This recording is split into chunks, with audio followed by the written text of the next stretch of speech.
I'm going to share some personal experiences and my own personal journey into healing with the top three things that I've healed and lessons that I've experienced in my lifetime.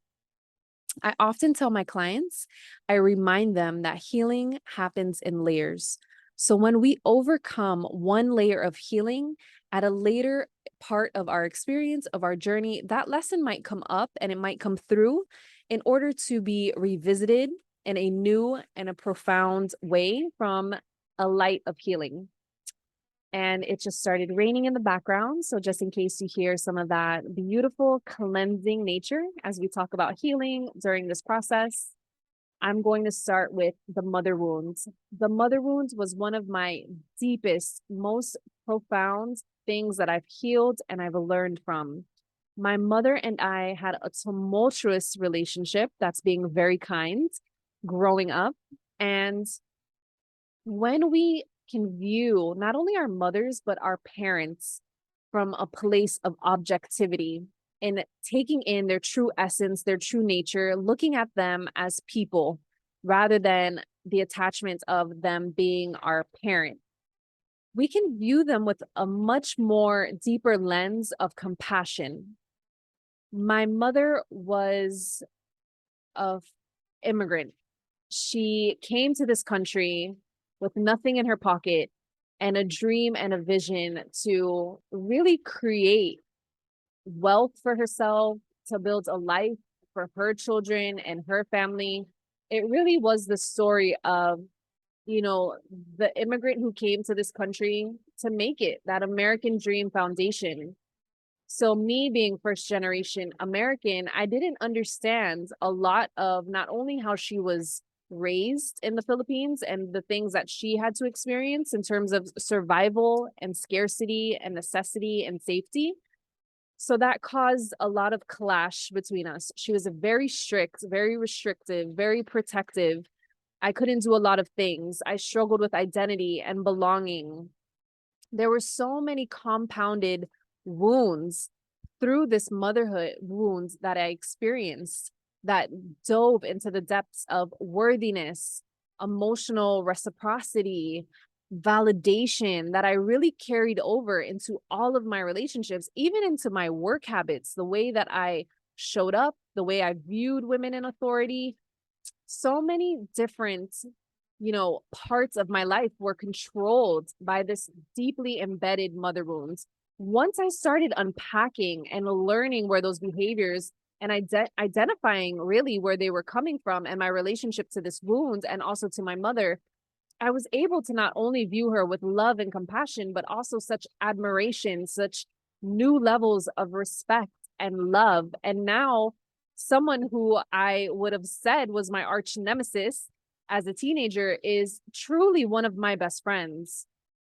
So, when we can work with these levels and really acknowledge and give ourselves the permission to lean into this work and to heal, we could shift so many different aspects of our lives.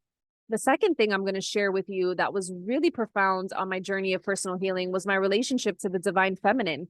For so long, oh my gosh, growing up, I always said, I wish I was a boy. Like, I rebuked everything that had to do with femininity. I didn't like roses. I didn't like butterflies. I didn't like the color pink. I really felt like being a girl growing up was weak. I felt like I was at a disadvantage. I held so many wounds to the feminine that I resented being a girl. I resented growing up and being a young woman. I resented my body. I resented the way people looked at my body, the way people treated me differently, not only, in my identity crisis and wanting to belong because of this mother wounds, but also in just feeling comfortable with myself and in my body as a girl and as a woman. This really profound wound came to, a head and an awakening when I was pregnant with my daughter. When I was pregnant with my daughter, I remember finding out I was having a girl and just crying. And I was so sad because I told myself, having a daughter being a woman, being a girl in this life, there's so much baggage and emotional heaviness that comes with it because, we see the world, we see how women are treated, and that is very much changing. I became empowered by being a woman. I told myself I'm creating a new narrative, not only for me, but my legacy, for my lineage. And I instill so much beauty, power, and confidence in my daughter, even though she's only 3. We go through affirmations where we tell her, you are strong, you are beautiful, you are loving, you are kind. And it's in this newfound power and relationship to femininity that I've found on my journey that has really opens up so many ways of being for me and how I operate my business and how I go about my day-to-day life. This really beautiful feminine energy supports the masculine energy that I've cultivated throughout my lifetime. And I'm so grateful to have really honored, acknowledged, and worked with the divine feminine energy that for so long I tried to stay away from and I resisted. The third really important, powerful lesson on my healing journey that I'm sharing here with you today is heart, heart healing. We don't even think that we need this, but we do. Because guess what? All of these things, the mother wound, the divine feminine wound, all of these things compound and they affect our ability to love. They affect our ability to love ourselves, to love other people, to give and receive unconditional love. Love is our natural state of being. We were born into this world as this beautiful ball of love. And over time, we become conditioned to, life chips away at us and we become jaded. We become separate from love. I experienced such a far separation from love that I was overly critical. I was judging myself. I was judging other people. I was putting barriers, walls, separation. And when we can knock those defense mechanisms down, when we can feel safe to love, to give love, to be loved, to receive love, so much opens up for us: abundance, wealth. And this is not only monetarily, but just in our lives, just the beauty of our lives. And when we open up our heart, we can call in and create space for so much to manifest. And a lot of the times when I'm having client readings, the heart is one of the most blocked spaces because we put up so many defense mechanisms, so many walls, so many gates. And it's understandable because our circumstances, life has led us to that. But when we intentionally heal the heart space, when we open up this beautiful portal, we have a new profound energy to work with that really creates change, cultivates an everlasting sense of value and beauty in our lives that cannot be taken from us, that cannot be stripped away.